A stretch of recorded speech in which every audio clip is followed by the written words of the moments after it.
She was a child full of wonder, an energetic teenager, hard worker, and a caring wife. She is a loving mother, grandmother, great-grandmother, with a passion for flowers.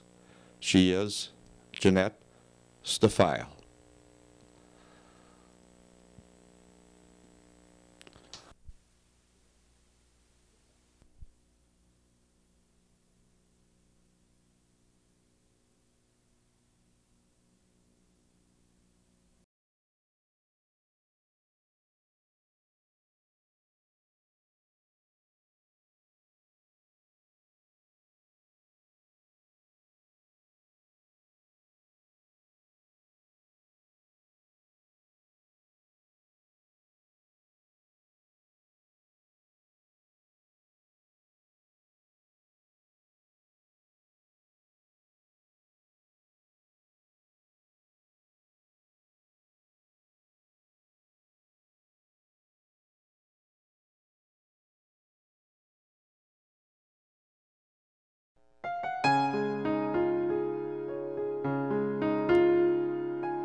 "1922 was a year of history and new discoveries. President Harding was in office, while the Model T Ford was selling for $348. The entertainment industry boomed when radio became a national obsession. In that same year, the first issue of Reader's Digest hit the newsstands, and in the world of fashion, what was to become the world's best-selling perfume was introduced. It was called Chanel No. 5. 1922 is also a year of a major medical breakthrough, as insulin was used for the first time to treat diabetic patients. In that same year, on September 9th, a hot and muggy day, Jeanette Staffeil was born in her parents' bedroom in an old farmhouse just outside of Watertown, Wisconsin.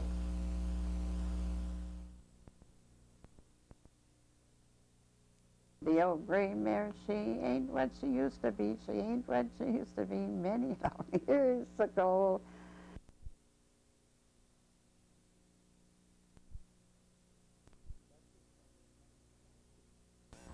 Das ist ein kleiner Schatzi.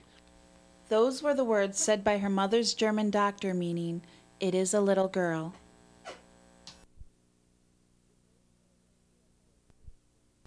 This is Jeanette's German baptismal certificate. She was baptized on September 24th, 1922 by Pastor Julius Klingman.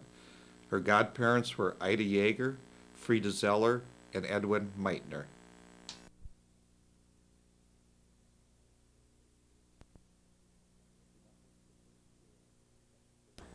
Jeanette was the first girl and the third born of 7 children.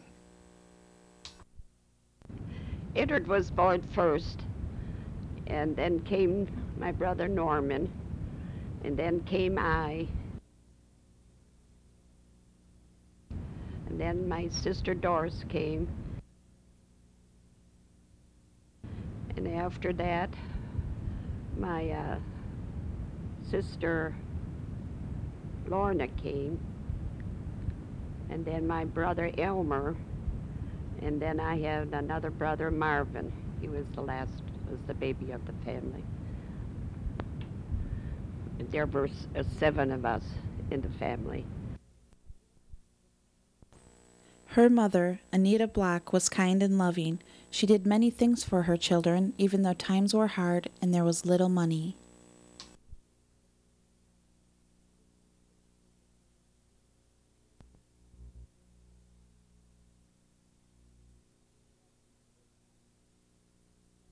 Then at Easter time, my mother, she'd hide stuff outside, all our eggs in our baskets, and first before we went outside, we used to go in their pantry and watch the sun dance, you know.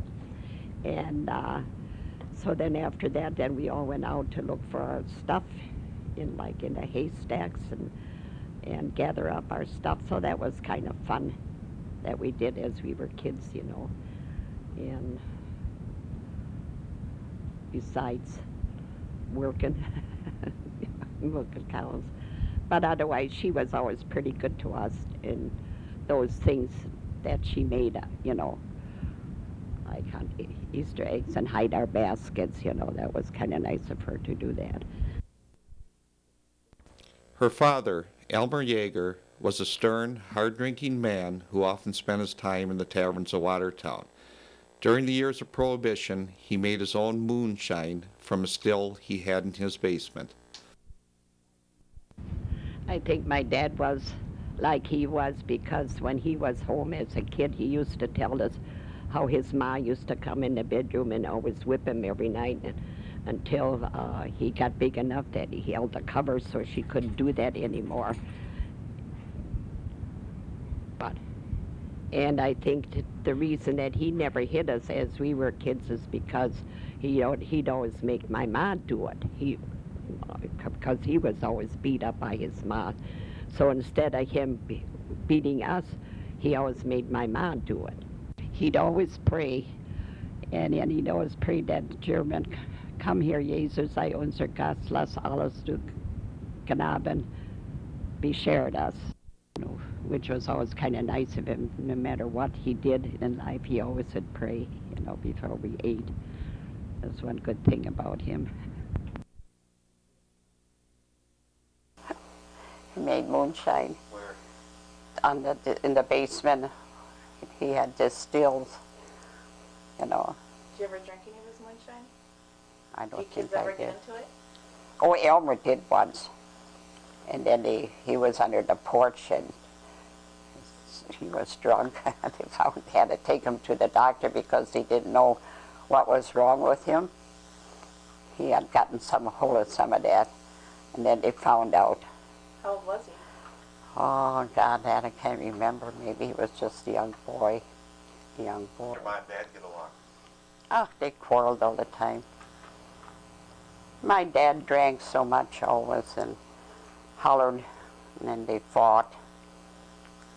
One time Elmer was that Edward had to pull him off of Ma, you know. She always had so many black and blue marks, and she'd say, oh, look at what Pa did to me, you know. And then when my brothers got bigger, then they'd always, like I said, Edward and them pulled them off of Ma, you know. But that was because of his drinking. And after a while, she must have smashed all the distills, you know, and quit making, you know, booze. Your mom smashed them? Yeah, I think she did. She did. Anyway, then he'd always stop when he'd take us to choir or somewheres, and he'd always had to stop in the tavern and drink. And then one time he was, yeah, that was choir one time. He was so drunk. And I never had a license. So I forget how old I was, but he made me drive home and told me what to do, you know.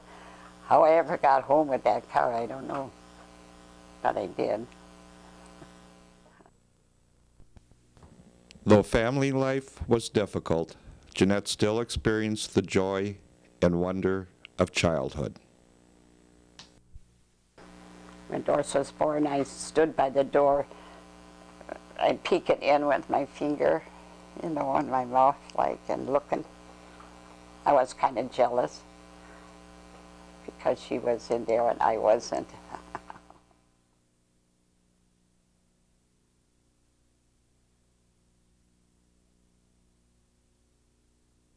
Your first memory when you were a kid? And my first memory when I was a kid? I don't know, my first memory. That's hard to say. What? You said something About what? school? Oh, school. Going to Oh, that's right. My Ma was getting me ready for school. It was time for me to go. I was almost 7 when I started. And I was on a chair and she was getting me ready, combing my hair, and my other older brothers would tease, oh, you're going to school, and then Ma said, be quiet, you know.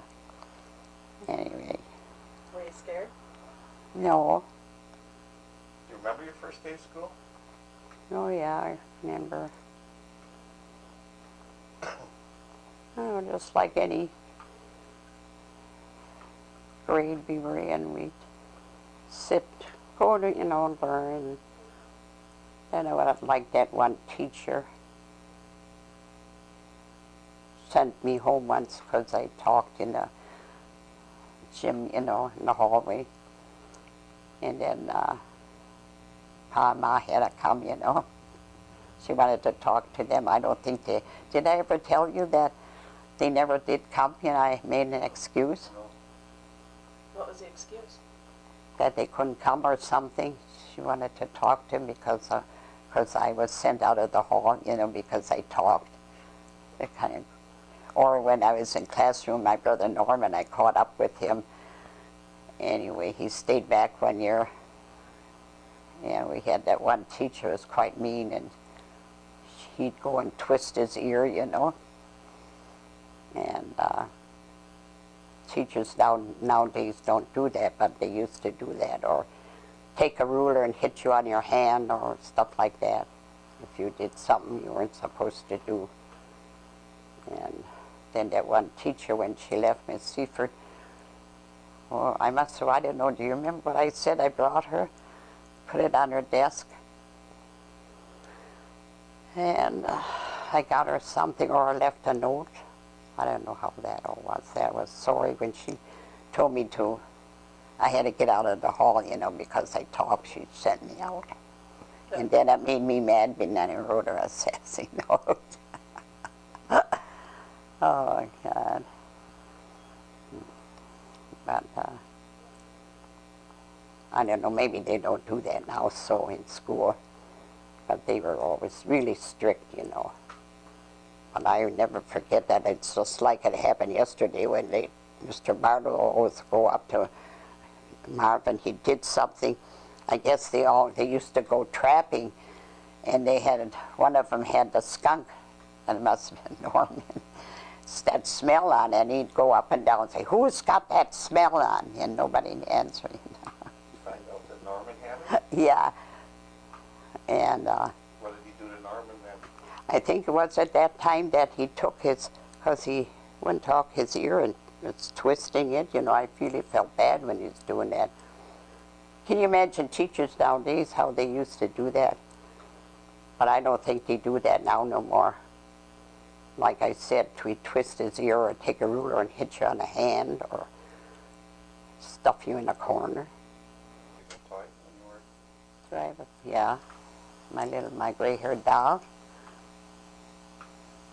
The one that the kids buried on me. And then they'd sing, "Oh, the old gray mare, she ain't what she used to be. She ain't what she used to be many long years ago." I don't know who in the heck I couldn't find that doll then. Did I bury it? I must have buried it in the garden. Oh my God, I did that when I think of that. How come you buried it? Because they always used to tease me with that doll. Thought she died, and, you know, sing about that. I don't know where I got that doll from, but must have been given to me or something. Is that your favorite toy? It must have been. Otherwise, we didn't have very many toys. We never really got much for Christmas or anything. Maybe one gift or so, and that's it, you know. Not like they get nowadays. You know, we were lucky if we got one thing to play with, you know. Oh yeah, those were the good old days on the farm.